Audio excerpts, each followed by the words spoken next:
On dirait que j'ai des... Oui, ben le titre, c'était Staline, Marie-Victorin. On va vous le faire. Les orgies bisexuelles. Je pense qu'il voulait dire orgie Ah, bisexuelle, mais bon, votre ami, tant là, pis. ça, Oui, exactement. Mais allez-y. ben d'abord, notre entrevue avec Catherine Dorion a fait jaser cette semaine, surtout le bout où elle disait qu'elle voulait faire fermer Radio X. J'ai fait un petit montage des grands moments de la réponse de Dominique Moret à ce sujet-là. De vouloir faire taire un média en 2022, c'est très poutinien. Là. Ah, mon Dieu. Mais ça, c'est du néo-stalinisme de pacotille. Wow. Du stalinisme en coton ouetté, cheapette, Dollarama. Catou ne va pas bien. Donc, du stalinisme de pacotille, des petites poutineries à gauche et à droite. Voilà. C'est donc bien le fun, ça. C'est beau, hein? Ça résume bien, je trouve, l'entrevue.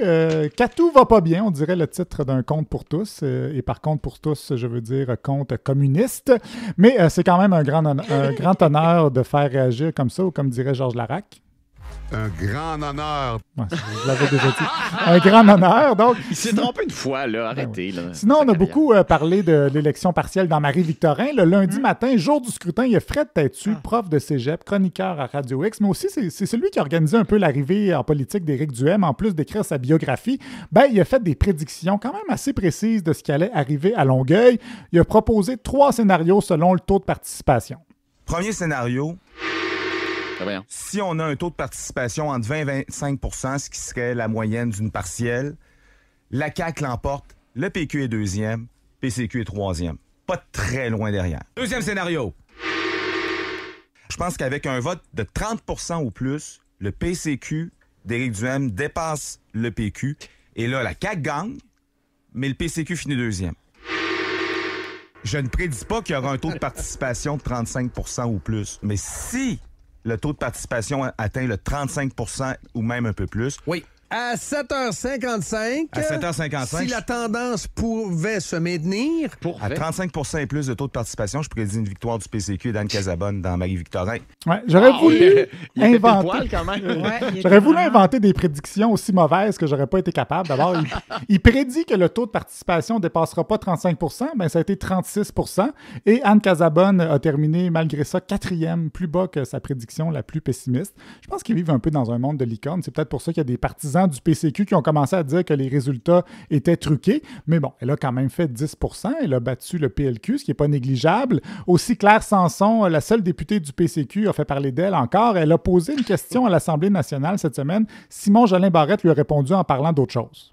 J'aimerais savoir quelle expertise dont le gouvernement ne disposait pas, McKinsey nous a-t-elle apporté? Monsieur le Président, sur l'état d'urgence sanitaire, on a déposé le projet de loi 28 pour y mettre fin à l'état d'urgence sanitaire. Mais savez-vous quoi? La députée d'Iberville, hier, dans son live, en direct de son lit, de sa chambre à coucher, Monsieur le Président, a dit à tout le monde, Monsieur le Président... S'il vous plaît. S'il vous plaît. A dit qu'elle avait contacté chacun des groupes d'opposition et qu'elle a dit qu'on allait faire du temps sur le projet de loi 28. Bon, on a entendu la réaction des députés qui veulent surtout pas avoir l'image de Claire dans son lit, mais 3 fois, elle a posé la même question. 3 fois, ils n'ont pas répondu, puis ils ont parlé juste de la vidéo dans sa chambre à coucher, dans le direct du mardi soir d'Éric Duhem, où elle disait effectivement qu'elle avait tenté de retarder les travaux autour du projet de loi 28 pour mettre fin à l'urgence sanitaire. Par contre, dans cette vidéo-là, elle nous a aussi parlé, verre de vin à la main, de ses projets d'avenir. Ce soir, tu as le droit de boire du vin, c'est ta fête, là, gars. C'est ma Fête fête. sans grand, là. Non, je suis tranquille, je suis dans ma chambre d'hôtel à Québec. OK. T'as siégé Mais aujourd'hui. j'ai décidé de fêter ma fête à retardement.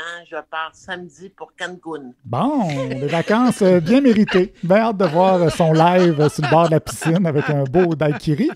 Et d'ailleurs, vous vous souvenez l'autre jour quand elle avait appuyé le tramway en répondant oui dans un courriel sans le lire? Ben, cette semaine, elle n'a pas voté contre la loi pour mettre fin à l'exploitation des hydrocarbures, même si son chef est pour l'exploitation des hydrocarbures. Elle a dit en mêlée de presse, ben, j'avais une rencontre téléphonique dans mon bureau, je ne savais pas que le vote allait être appelé. Mais là, les journalistes lui ont dit qu'elle était bel et bien en chambre au moment du vote, ce à quoi elle a répondu « Ah oui, je me suis abstenu par souci d'intégrité et de rigueur ». Donc, ça donne tout son sens à l'expression « mêlée de presse ».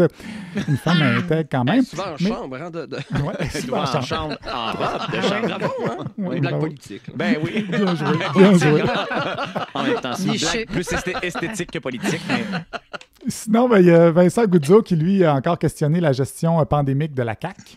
N'importe qui pense encore que c'est la COVID qui a tué les 5000 premières personnes qui sont décédés dans le CHSLD, là, c'est des Autriches. Là. C'est des Autriches, et c'est un peu l'inverse, ça, de Dimitri Soudas. Et en même temps, en parallèle, le chancelier de l'Autruche était... c'est le chancelier de avez-vous dit de l'Autruche? De l'Autriche, pardon. Moi, ça m'émeut, ce genre de lapsus synchronisé. Je pensais que vous n'alliez pas à poigner. Bravo. On n'est pas débile? Ben, un petit peu, quand même. Voyons, Nathalie lui. Normando, elle a confondu deux power couples du végétariat québécois. Toute cette pétition a été initiée dans la foulée du documentaire produit, réalisé par Véronique Cloutier et la maison de production qui appartient entre autres à son conjoint Louis Mascotte, KO Productions. C'est qui M. Mascotte? C'est le chum de Bianca. Le chum de la fille, là, ouais. Et Bernard Drinville, lui, il avait de la misère avec Bruno Guglielminetti. Allez-y. Bruno Guglielminetti. Bonjour, Bruno. Bruno Guglielminetti. Mais non. J'espère que je le prononce comme il faut, Bruno. Mais non. Il n'y a aucune chance. Bruno, un homme qui a su ajuster ses attentes d'envie. Dans un tout autre ordre d'idées, au FM 93 à Québec, il y a l'animateur Jérôme Landry qui a réagi aux propos récents de Jonathan Roy, fils de Patrick Roy, qui a raconté dans un balado avoir récemment découvert avec bonheur les orgies bisexuelles. Je ne sais pas s'il a découvert ça à la vraie nature. Avez-vous fait de... Non? Ben non, voyons, parce que je suis allé à la vraie nature avec Jonathan Roy. Mais non, on ne fait pas des choses comme ça, parce que Shirley était là. C'est Ben, Shirley... Ah oui, mais Shirley, c'est pas comme si... Elle en a vu d'autres. Arrête de faire des bruits de bouche. Fais des petits bruits. En tout cas, réaction de... Elle veut la tempête du siècle? Ok, allez-y. Réaction de Jérôme Landry. On sous-estime beaucoup ce phénomène-là, le phénomène de l'échangisme. Et je pense qu'on sous-estime le nombre de personnes et de gars qui, par exemple, ont l'air bien clean, là. Mais dans le fond, ils aimeraient ça être dans une orgie puis se faire sucer par un gars aussi. Exactement comme Jonathan Roy le raconte dans un podcast. Mon Dieu, c'est mon opinion. Je la partage, vous n'êtes pas obligé de la partager. Mais non.